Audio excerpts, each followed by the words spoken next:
এখন আছি বাংলাদেশ কৃষি বিশ্ববিদ্যালয়ের যে স্টেডিয়াম আছে ওইটার ভিতরে। জানি না আসার পর থেকে কেন জানি স্টেডিয়ামের মেইন গেট এবং ছোট্ট একটা ফটক আছে, ওই দুটোটাই তালা মারা, কাউকে কখনো ভিতরে দেখি নাই।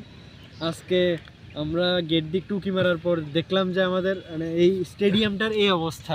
আপনারা একটু মঙ্গদে একটু ঘুরে দেখেন এদিকে, এত সুন্দর একটা স্টেডিয়াম, মানে স্টেডিয়ামের ভিতরে এমন একটা অবস্থা যে পুরোটা স্টেডিয়াম একেবারে সাদা, মানে কি বলবো, কাশফুল তো অনেক বড় হয়, ঘাসের কিছু কিছু সাদা ফুল, এগুলো যে পুরো স্টেডিয়াম ভরে রয়েছে। আর এই ফুল দেখার পর মানে এই ফুল দেখে আমাদের রায়হান ভাই ওই যে ভাবির জন্য ফুল ছিঁড়তেছে। আমিও ওনার হাত থেকে যে কিছু ফুল নিয়ে আসছি, যদিও ওই উনি এখনো ভাবির জন্য ফুল কালেকশন করতেছে আর ভাবিকে ভিডিও কলে দেখাইতেছিল। এতক্ষণ দেখলাম যে তোমার জন্য ফুল নিতেছি আর কি ওই আমাদের রায়হান ভাই।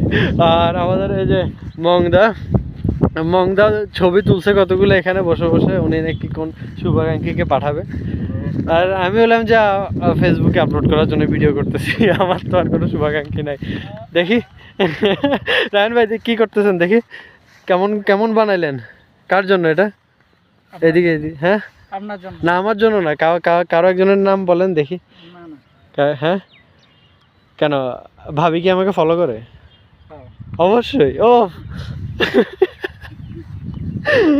আচ্ছা, আসলেই মানে এই স্টেডিয়ামটা অনেকটাই সুন্দর। জানি যদিও যদি রেগুলার খেলা হইতো স্টেডিয়ামের ভিতরে এত সুন্দর একটা পরিবেশ পাওয়া যাইতো না। আর দেখেন এত বড় স্টেডিয়ামের ভিতরে আছি, একটা মানুষও নাই। আর আমরা তো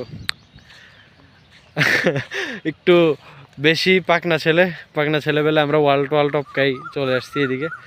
এখন উপভোগ করতেছি আর কি পুরো স্টেডিয়ামটা। এই যে এরা ফুল ছিঁড়তেছে, ভাবির জন্য নিতেছে